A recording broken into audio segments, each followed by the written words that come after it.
Manchester United, Ole Gunnar Solskjaer has been speaking to a podcast called the Stick to Football podcast. And he's offered up an insight into the modern day player, or is it more an insight into what these days would be deemed to be an ineffective manager? This was his experience latterly in the United dressing room. No one said no to be the club captain. It was just in certain games. But they didn't want to say it themselves. They've got other people coming up to me and say that. Wow. So what, their representatives? Or the coaches. The lads, our coach, Jesus. Like, as you do, you don't go up to the manager, do you, yourself? You get someone else to do it for you. So it's one, it's petty. Two, it's like...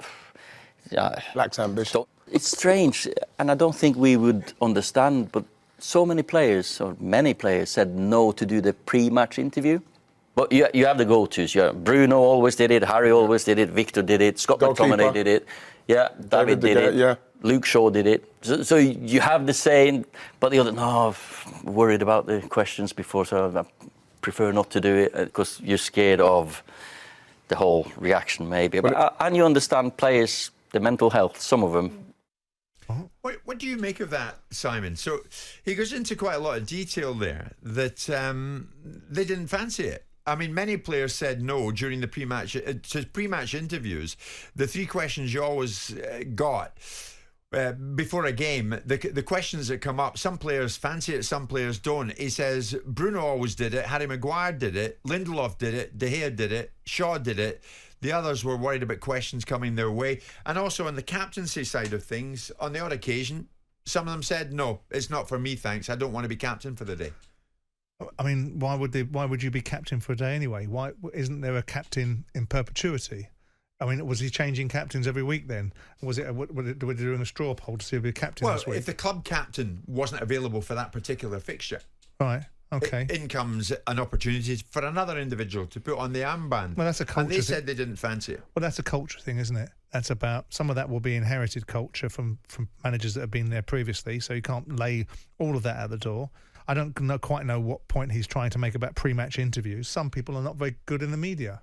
Some people aren't very very articulate and confident. Some people aren't, their first language isn't English, and so necessarily we're not entirely sure what the point he's making. Pre-match interviews, is he talking about pre-match interviews, post-match interviews? What's the relevance of a pre-match interview?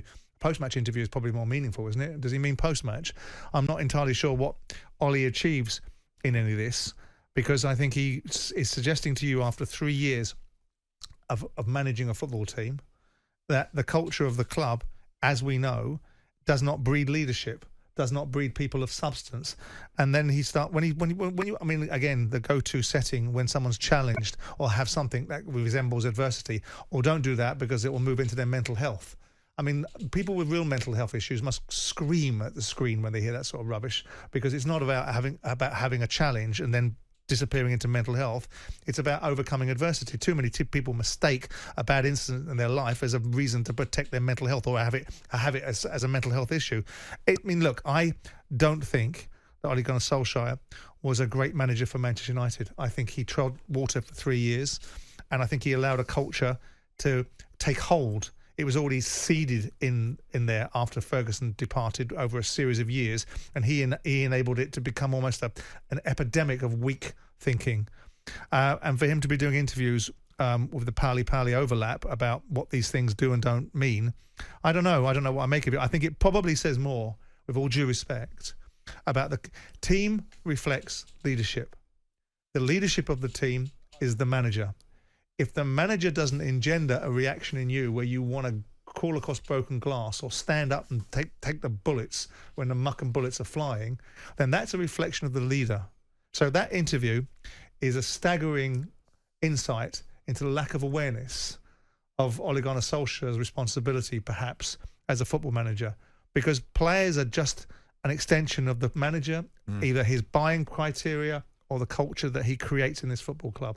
And if you haven't got people that want to be, first and foremost, I imagine it's an isolated instance where the captain of the team isn't available.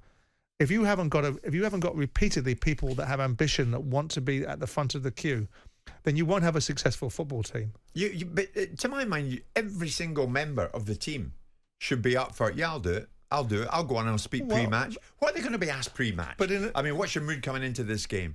Yeah. Nothing desperately testing or trying, is it? I mean, but every single one of them should be up for doing it. Well, maybe. I mean, I think the challenging interviews are the post-match ones, when we got to see those in their glory, didn't we? Where they trotted out the same platitudes about what they owed to fans, how it wasn't good enough, and this is not reflective of Man United. And back they went and churned out the same performance. At least they fronted up.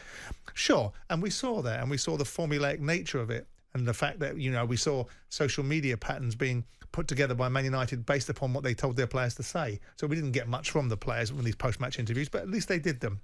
But there is an inherent unfairness about suggesting that most football teams, most football clubs don't have every single player that's comfortable with the media or is comfortable in situations of great responsibility. That doesn't mean that they're flawed individuals. It just means that some people are better at it than others. What's the point of putting, you know, a muttering buffoon up just because you can, and he's not very good in the media, and then ultimately you diminish him all the more? But I thought we'd go down this road. You think this tells you more about the ineffectiveness of Ole as a coach? Well, do you not think that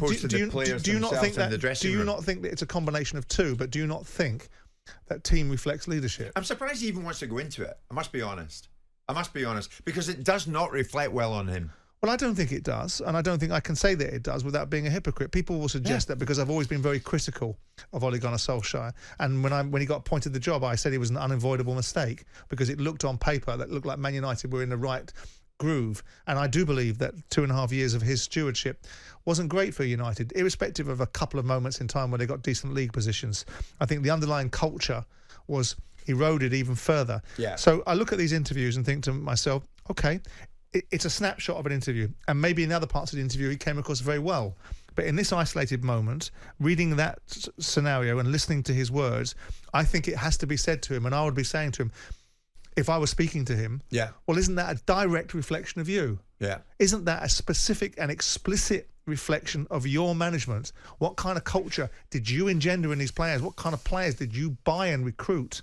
What kind of disciplines did you install? Because this is a direct reflection of you. Okay, Ole Gunnar Solskjaer speaking to the Stick to Football podcast. We will stick to a strict time limit there because we're coming up to 11:20. A lot coming your way. Jim White and Simon Jordan. Monday to Friday mornings from 10 on AM, on DAB, via the talkSPORT app and on your smart speaker. talkSPORT.